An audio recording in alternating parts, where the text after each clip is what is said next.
আয়সাওয়ালি সিঙ্গা বেনু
অমাসি সিঙ্গা বেনু মুরলিক করিয়া জয়ের ধ্বনি।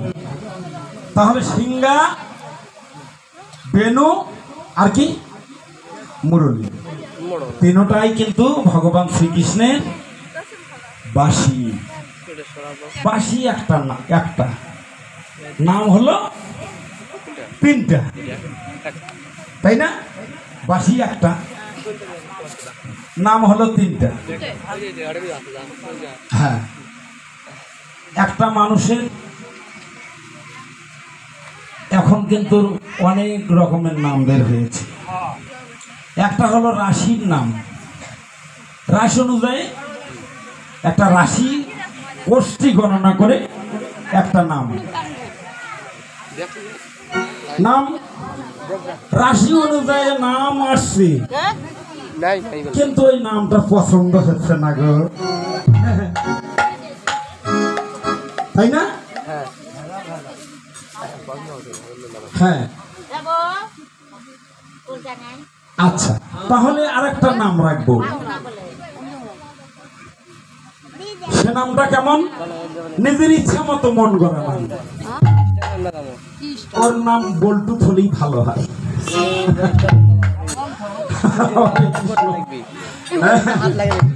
মানে নামটা হচ্ছে মধুসূদন। এগুলো নাম এখন ডিজিটাল বাংলাদেশ, এগুলোর নাম চলবে না।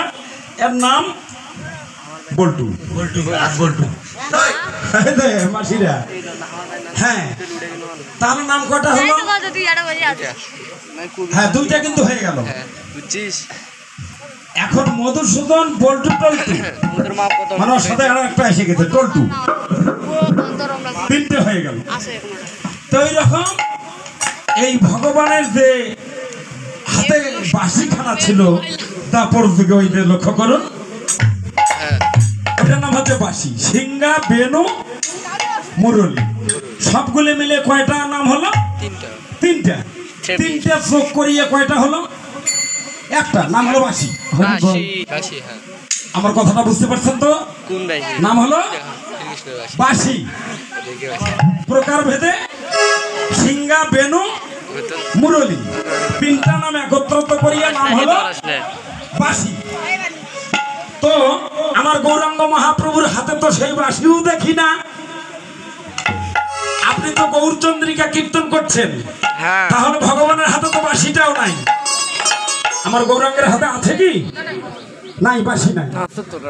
এমনি করে হেমদণ্ডে বাহু তুলে হরিবল হরিবল বলছে। এবার সত্য, ত্রেতা, দাপর এই তিন যুগ সমন্বয়ে তিনটা যুগের তিনটা হরিনামে তিনটা মন্ত্রে যোগ করে এই তিনটা মন্ত্রেও যারা উদ্ধার হতে পারেনি তাদেরকে পাঠানো হয়েছে কলিযুগে।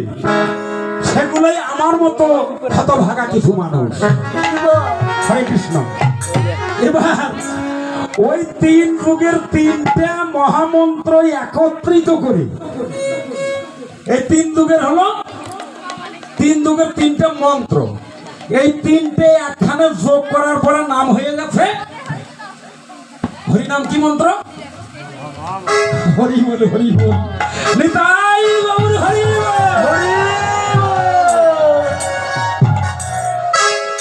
এবার সবই হলো মন্ত্র, এই হরিনামটা হচ্ছে মহামন্ত্র। আপনারা কীর্তনের ল্যাম্পলেটে দেখবেন, সেখানে লেখা আছে, শাস্ত্রেও লেখা আছে, তাই না? গতিবিধানটা কেমন সবাই বলুন? হরে কৃষ্ণ, হরে কৃষ্ণ, কৃষ্ণ কৃষ্ণ, হরে হরে, হরে রাম, হরে রাম, রাম রাম, হরে হরে। এই মন্ত্র জপ করলে কলিযুগের দিন অনায়াসে ভব নদী।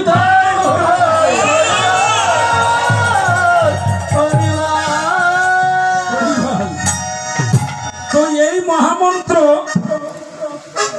জপ করে কিছু কিছু জীব নাচিয়ে গাহিয়ে নরকে যাইবে। হ্যাঁ, মন্ত্র কিন্তু এটাই, মহামন্ত্র এটাই। জপ করে কেহ যাইবে কোথায়? নরকে। আবার কেহ যাবে স্বর্গে। লালনে বললেন এক প্রীতির দ্বিভাব চলন, কেউ স্বর্গে কেউ নরকে গমন। তো হরিনাম হরিবাসর যারা আমরা করি তারা কি নরকে যাওয়ার জন্য করি না স্বর্গে যাওয়ার জন্য করি? স্বর্গে যাওয়ার জন্য করি। হরে কৃষ্ণ। তাহলে এই হরিনাম করতে গেলে এই যে যজ্ঞ চলছে,